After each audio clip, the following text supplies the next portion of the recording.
Mr. Speaker, a couple months ago, we looked at the definition of the term revisionist. Someone who attempts to recreate what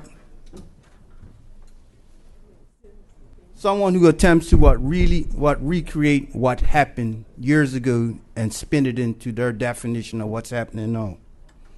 Mr. Speaker, we talked about in the last sitting about people that deny genocide, people that deny land theft.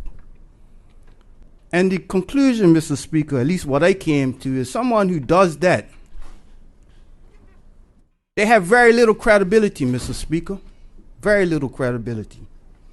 So, Mr. Speaker, we're going to talk today about a word called gentrification.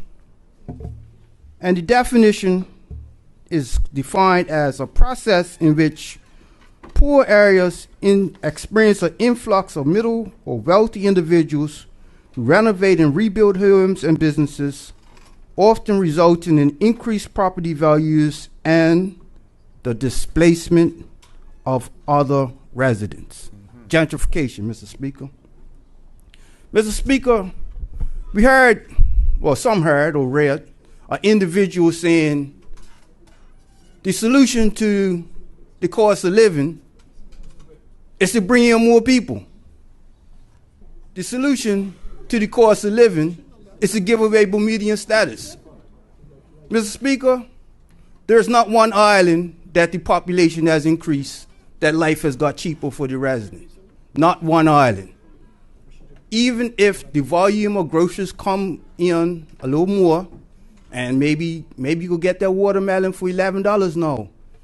If the cost of housing has gone up exponentially, that $11 is wiped out.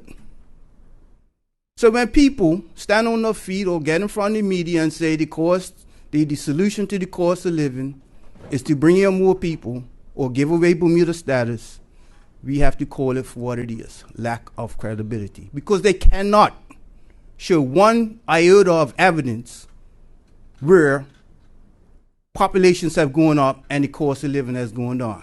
Mr. Speaker, supply and demand. As we all know, one of the biggest issues in Bermuda right now is affordable housing. It's always been an issue, but it's getting worse. We have an issue where Bermudians cannot afford to purchase property in the Hawaiian Islands. We're getting to a point now where Bermudians cannot even afford to rent in the Hawaiian Islands because the prices are just getting ridiculous, Mr. Speaker. The Housing Corporation, through Minister Birch and now Minister De Silva, is doing what they can, but you cannot keep up with what's going on out there, Mr. Speaker. We all have an issue where Bermudians are leaving because they can't afford to live in the Hawaiian Island, Mr. Speaker. Even if you drop the price of groceries, if someone can't afford to pay rent, they're leaving. What's the sense of having groceries if you ain't got nowhere to live, Mr. Speaker? So when we hear people purporting that they are here to help the country, saying, let's just give away Bermuda status, again, it goes to where credibility, Mr. Speaker. Because let's think about it. How does giving status to people who are already here increase the actual economic activity? It doesn't. But what it does do, Mr. Speaker, let me read a quote out of the Royal Gazette. Attracting foreigners to the island to boost the population was the obvious solution. Again, another quote, Mr. Speaker. The granting of, this is the Royal Gazette, not my words, the granting of Bermuda status to foreign nationals will mean they are getting unrestricted property ownership rights. So, Mr. Speaker, when you now give status to people, they now have the ability to purchase unlimited amounts of property. They could buy apartments. They can kick the tenants out. They can do whatever. They now have the same rights as you and I, Mr. Speaker. So I'm going to leave this with the listening audience and both sides of the House.